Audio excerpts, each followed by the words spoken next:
श्री अनंतानंद जी और उनकी शिष्य परंपरा। योगानंद जी, गणेश जी, करमचंद जी, अल्लाह जी, पहारी जी, सारी रामदास जी और श्रीरंग जी उत्तम गुणों की सीमा तथा महाप्रतापी हुए। श्रीरंग जी के शिष्य के रूप में परम प्रसन्न श्री नरहरि जी का उदय हुआ। ये सभी निरंतर भक्ति की वर्षा करने वाले, मेघ के समान मंगलमय शरीर धारण करने वाले हुए।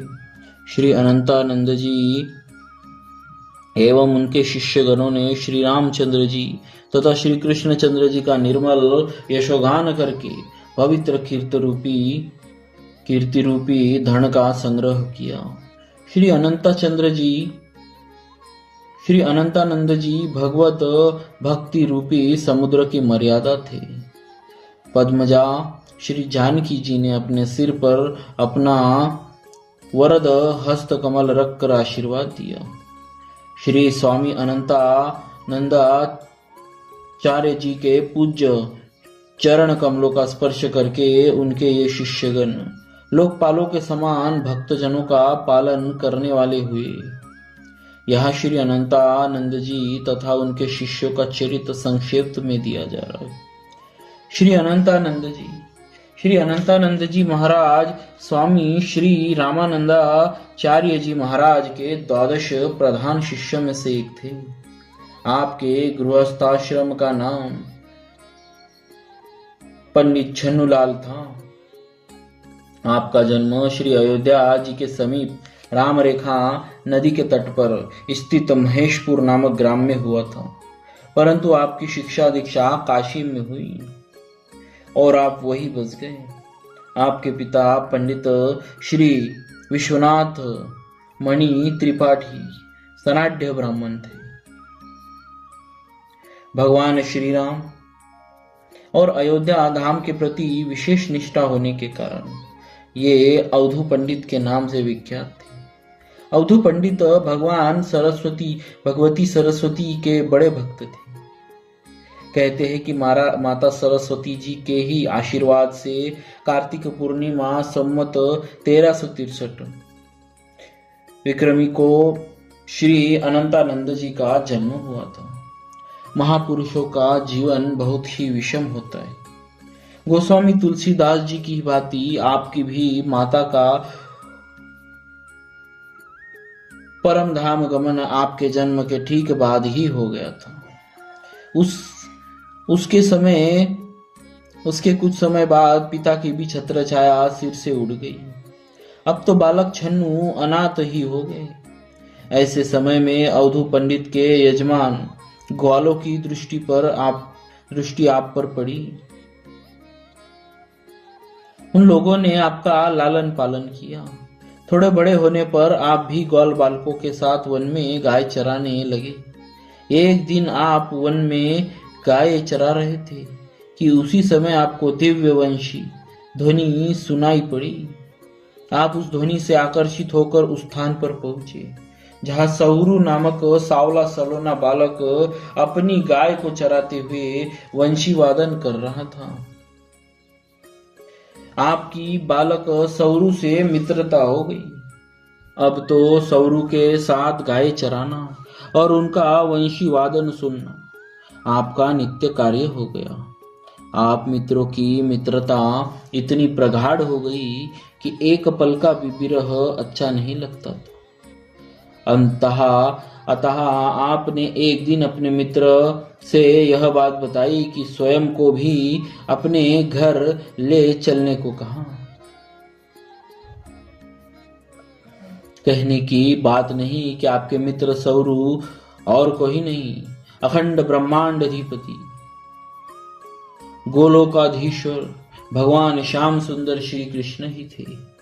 उन्होंने आपसे आंखें बंद करने को कहा और जैसे ही आपने आंखें बंद की, एक ही क्षण में आप भगवान के नित्य निवास श्री गिरिराज गोवर्धन पर पहुंच गए। वहां भगवान ने आपको अपनी विविध लीलाओं का दर्शन कराया। इससे इन्हें अपने ब्रह्म स्वरूप का ज्ञान हुआ। और आपकी भाव समाधि लग गई।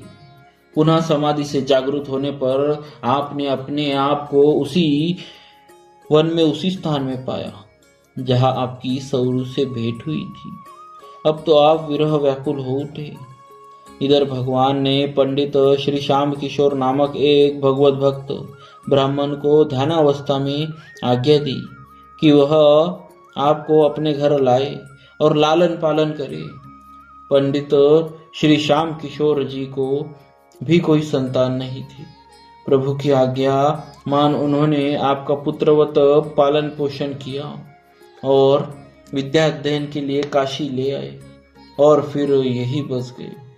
आप भगवती सरस्वती के वरद पुत्र थे। थोड़े ही समय में आप सर्वशास्त्र निष्णात होकर काशी के प्रतिष्ठित विद्वान हो गए। एक बार की बात है, महाशिवरात्रि को आप भगवान विश्वनाथ जी के मंदिर में जागरण कर रहे थे। उसी समय आपको स्वामी श्री रामानंदाचार्य जी महाराज की दिव्य शंख ध्वनि सुनाई थी। उस शंख ध्वनि से आकृष्ट होकर आप पंचगंगा घाट स्थित स्वामी रामानंद जी के आश्रम में आए और वही उसी समय उनका शिष्यत्व ग्रहण कर लिया। फिर घर लौट नहीं गए। श्रीमदाचार्य चरण ने आपके श्री राम मंत्र की दीक्षा देकर श्री अनंतानंद नाम रख दिया। श्री अनंतानंद जी महाराज परम अमानी और अपरिग्रही वैष्णव थे। आपने अपनी समस्त संपत्ति, घर द्वार आदि को तृण के समान त्याग दिया और आश्रम में रहते हुए बुहारी करने लगे। साधुता सिद्धि की कारक होती है।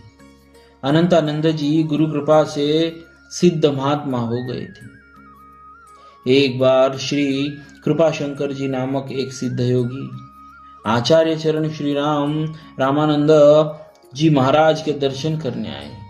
उसी समय आचार्य श्री समाधिस्थ थे। अनंतानंद जी ने जब दर्शनार्थ आए योगी अतिथि को आकाश में स्थित देखा तो स्वयं भी उनके स्वागतार्थ आकाश में ही जाकर उनके लिए आसन बिछा दिया और धूप से रक्षार्थ चंदोवा तान दिया। सिद्ध लोग उनके इस अद्भुत प्रभाव को देखकर विस्मित हो गए और उन्हें विश्वास हो गया कि श्री रामानंद जी सिद्ध संत है। जब उनके शिष्य का ऐसा प्रभाव है तो उनकी महिमा की क्या हीनता।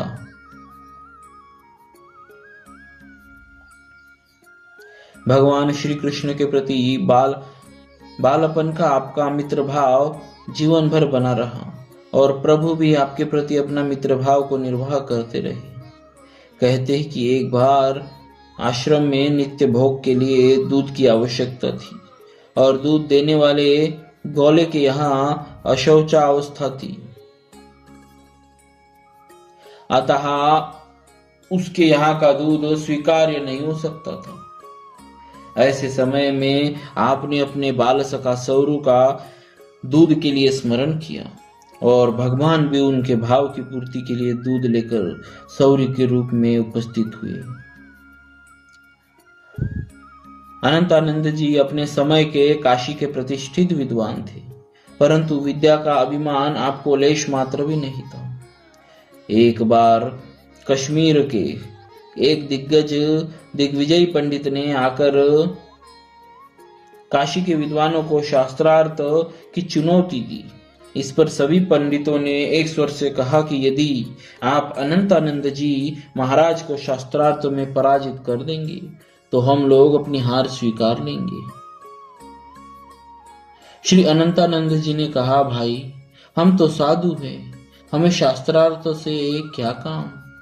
परंतु दिग्विजयी पंडित की हठ धर्मिता के कारण आपने शास्त्रार्थ करना स्वीकार कर लिया। अंत में परिणाम यह हुआ कि दिग्विजयी पंडित पराजित हो गए और श्री अनंतानंद जी से मंत्र दीक्षा लेकर उनके शिष्य बन गए। बोलिए श्री अनंतानंद जी महाराज।